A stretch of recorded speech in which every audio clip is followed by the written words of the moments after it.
Là, je vais passer la parole à Jean-François et il va expliquer le système électrique intégral de votre VR. Là, on va faire ça en 3 tableaux. Jean-François va vous expliquer le tableau global. Puis là, après, moi, je vais mettre ça plus en mise en situation pour vous expliquer, pour justement débugger si vous avez un problème.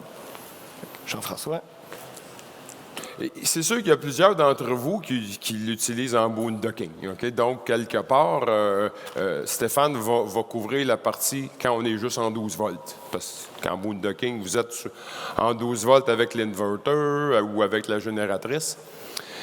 Dans notre cas, si on est sur un terrain de camping, il y a la prise qui sort du véhicule qui est la prise 30 ampères. Donc, normalement, les nouveaux, quand vous les branchez sur une des 2 extrémités de l'extension, une petite lumière bleue normalement. Ça se peut qu'elle ne dure pas éternellement, mais si elle n'est pas allumée, c'est parce que le camping où vous êtes branché, le courant n'est pas bon. Fait que ça peut être une indication à un moment donné de dire « Oups, il n'y a pas de courant dans mon VR ». Tu peux aller voir dans le VR « Oups, mon micro-ondes, il ne fonctionne pas ».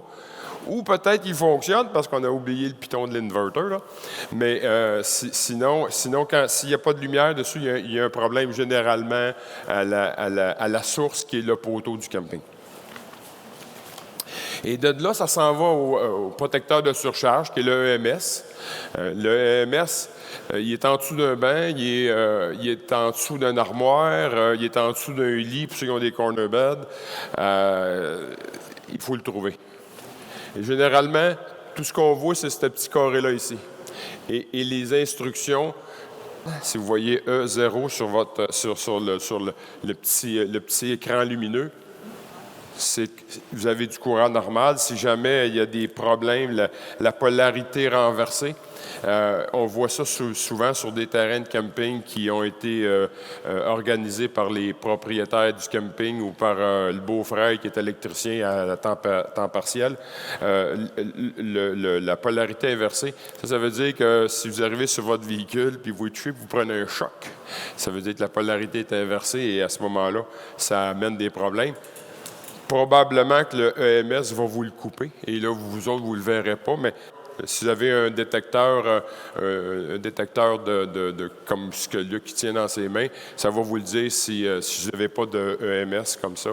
Ça va vous le dire si les polarités sont inversées. Tantôt, je vous ai montré que le fil d'extension qui avait le neutre était coupé. Ça le dit aussi. Fait que c'est un peu la même réplique, sauf que celui-là ne vous gère pas le courant. Ceux qui ont des EMS comme ça dans le véhicule, ça va couper le courant, vous n'aurez plus de courant à l'intérieur. Ça revient à ce que Jean-François disait tantôt du fait qu'il n'y a plus d'électricité dans le véhicule. Qu'est-ce qui se passe? Peux-tu le bypasser, cette affaire-là?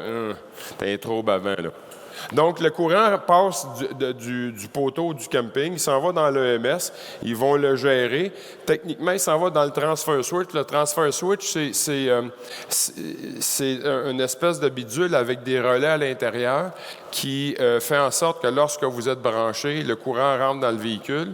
Et si vous partez la génératrice, les 2 courants n'arriveront pas ensemble. Le transfer switch, lui, le lien, c'est un ou l'autre. C'est pas les 2 en même temps. Et la génératrice va toujours avoir préséance. Dans le sens que vous êtes sur un terrain de camping, vous manquez d'électricité, vous partez la génératrice, vous n'êtes pas obligé d'aller débrancher dehors. OK? Et ça se peut que ça fasse défaut à un moment donné parce que ça peut chauffer ce système-là. Si jamais c'était le cas, la génératrice, normalement, va toujours avoir préséance. Si vous partez la génératrice et ça fonctionne, c'est pas le poteau, mon trouble, c'est la boîte. Fait que c'est plus facile pour vous à ce moment-là de faire un diagnostic quelconque. Fait, si on n'a pas de lumière après le fil, c'est le poteau. Si on voit ici qu'il y a des lettres qui correspondent au diagramme du EMS qui disent qu'il y a des problèmes, que ce n'est pas écrit E0, à ce moment-là, le courant devrait passer ici. Le transfert se fait et ça va aller alimenter le panneau de distribution. Et le panneau de distribution, lui, va envoyer toute l'électricité partout, au micro-ondes, les prises d'air climatisé, tout ce qui est accessoire 120 volts dans votre véhicule.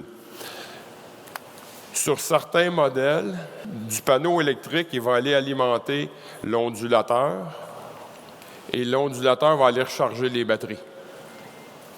Fait que si on a du 110 qui est dans le poteau, on le sait, la lumière est allumée, ici tout est correct. Quand vous branchez, vous entendez un clic normalement. Si vous n'entendez pas de clic, vous débranchez, puis vous rebranchez, puis ça devrait...